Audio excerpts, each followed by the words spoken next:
Alright, welcome back to Facts of Fishing FYI. The fishing news, views, and info you can't use show.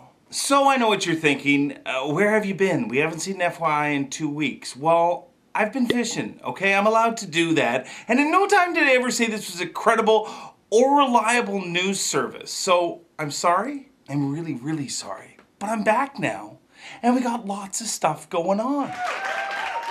First of all, for my Canadian buddies, get out there and pick up a copy of Chill.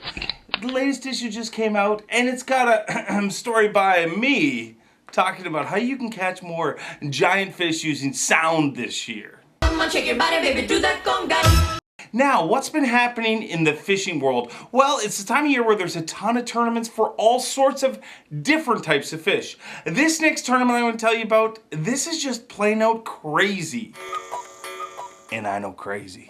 Andy Thomason was fishing in a big money tournament, and he caught himself an 883-pound blue marlin. High fives! Bonk. Or maybe not. You see, he had a guy named Peter Wan on his boat as a mate. And you know how your parents always told you crime doesn't pay? Well, it's illegal to fish without a license, and that's exactly what Peter Wan did. And you know what it cost Peter Wan?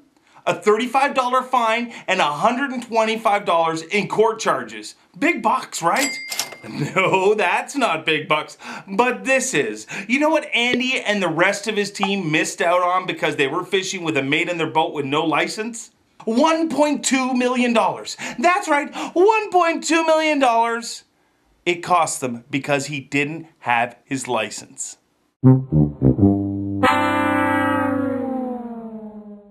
So in the bass tournament world, this is the time of year where everybody hands out their Angler of the Year. And that goes to the angler who had the most dominant season, who caught the most fish, who won the most tournaments, who placed the highest, however it works. Or at least that's how it works in the FLW Tour.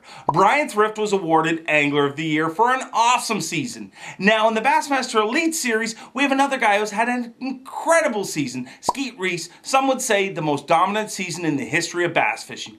But he doesn't have his Angler of the Year award yet. No. He's got to go to the postseason. Now, I love the BASS series, and I think they have a ton of things right. But the postseason is something they've definitely got wrong.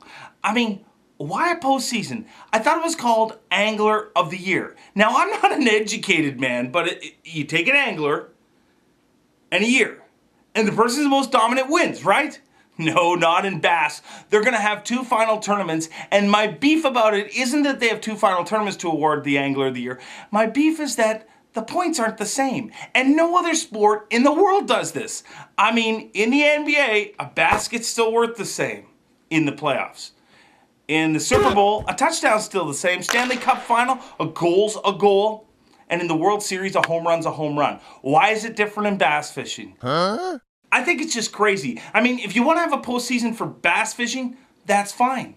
All I'm saying is just don't change the rules for it. It's an Angler of the Year. Last but not least, I want to talk about the horrific oil spill in the Gulf. Now, a lot of you have sent emails and said, why haven't I been talking about it? Well, it takes a lot, but I'm going to be honest. I'm a little speechless on this one. How in the world did this happen, and why in the world is it still happening? You can tune into any television station and watch them debate for hours about why this happened or whose fault it is that this happened. I'm not going to talk about that. I'm going to talk to you about plain and simple the facts. Millions of people's lives are going to be affected over this. And we're going to lose some of the greatest natural resource we have. But we haven't yet. And that's the thing that, boggles my mind most of all. Everybody's up in arms, canceling trips to the Gulf. I know that there's charter boats that can't go out there, but there's a ton of them that still can. And you know what they're saying? Because of the media coverage, everybody's canceling their trips. Ladies and gentlemen, we anglers, we're a big group. I've said this before and I'll say it again. We can affect things beyond our belief. And you know how we affect this one? We go fishing. That's it. We go fishing. Look down in the Gulf states, find out who's still operating, where are the areas that haven't been affected, and go fishing. Plain and simple. Get online, find an operator that's still fishing down there, and go fishing. Just go fishing. It's what you love to do. It's what I love to do. And you know what? The best part is you're gonna make somebody who's gonna be affected by this oil spill's life a little bit easier.